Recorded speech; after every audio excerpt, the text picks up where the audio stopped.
look, Ryan O'Reilly maybe isn't what he was a few years ago, but still a really good player. That seems reasonable, does it not? It does. Now, I'm not sure whether he's a 2 or a 3. I don't know. Like, he's not a number 1, and they've moved out both Duchesne and Johansson. He's probably a 2 there right now. He's a 1 in Nash. Well, he is right now. But is he longer term? But this is about culture. This is about the locker room. I mean, this guy can still play, absolutely. But you have made a cultural shift in that locker room in the Barry Trotz era. That's a really important part of this in bringing Ryan O'Reilly in for the young guys. Well, still got to go out there and play, though. Oh, he can play. I know, but it's like how many minutes can he log right now in this particular point in his career? Everybody loves everything. He's called the factor. He is always the X factor in the games.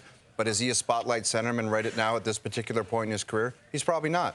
So he's got the coach himself. Everyone has to find a way to manage his minutes to get the most out of him. He'd be great in the 2-3 slot. Well, yeah. Well, look at with Toronto, right? I mean, he was in the 3 hole with Toronto. John Tavares. So when he did move to the wing, he was up in the 2C hole. That's an ideal scenario. You know, it is an ideal scenario for him. Now he is 32 years of age, so a 4-year contract puts him at 36 years. The only problem is the 1 and 2 in Nashville, they're gone. So now he's the 1. And speed is a concern, right? Sure. Speed is a little bit of a concern. Barry Trotz isn't done. Is Nashville going to sign everybody that Toronto traded for at the deadline last year? Exactly. He probably traded term for dollar, right? He probably got more in a 3-year deal or a 2-year deal, but he took a little extra time there. And maybe the idea of being part of something, like a rebirth of something in Nashville, intrigues him because he does enjoy that leadership aspect of being on a team. For more on Ryan O'Reilly as a Predator, here's Brian Hayes. Yeah, it's interesting here, Carlo. We've got Ryan O'Reilly, who you know well, right? Yep. You played with Ryan O'Reilly in the past. He was a good addition for the Leafs. Sounds as if the Leafs were possibly looking to keep him around. But what I find interesting about this is Barry Trotz has taken over in Nashville. Duchesne goes, Johansson goes. I thought maybe he was thinking, let's really rebuild and retool. Yeah. Instead, they're clearly still trying to win. Well, they are, and they're bringing in a great piece in O'Reilly to help, create that culture and create that atmosphere because what Ryan O'Reilly does is he brings intangibles, both on and off the ice. First guy on the ice all the time, last guy off the ice after every day in practice. People say he does his own Ryan O'Reilly hockey schools, and you got Nashville there with a bunch of young players. So great position for him to walk himself into in Nashville with a team that's looking for a culture change, considering the 2 guys that they got rid of in Duchesne and Johansson, fills that center ice position.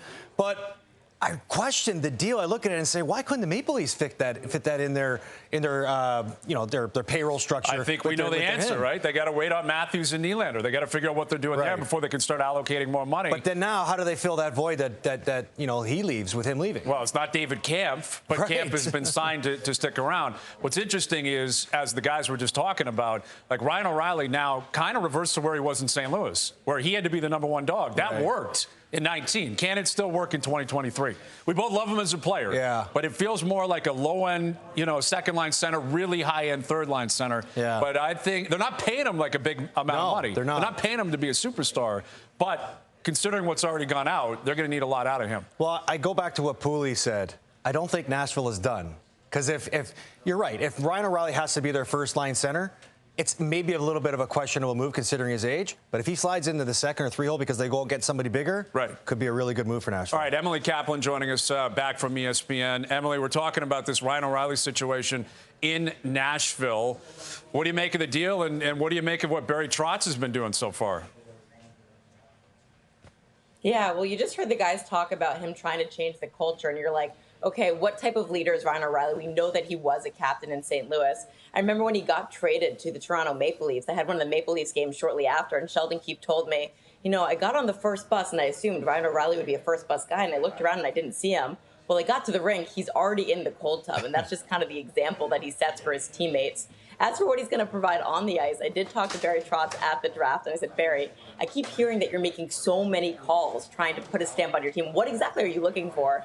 And he laughed, and he said, I'm exploring all options. And he admitted they are trying to change the complexion of that locker room, but also the style that he plays. He said, for years, this has been a defensive team, and I know it. I was part of that, and I've led defensive teams in the past, but we need to be more offensive. We know Ryan O'Reilly is one of the best two-way forwards in the game, but what is he also great at? Face-offs. You can't score offense, and you can't score goals unless you have the pucks, and I think he's going to add tremendous value in that department. Yep, that's a big domino to fall for sure. Ryan O'Reilly off to Nashville. James?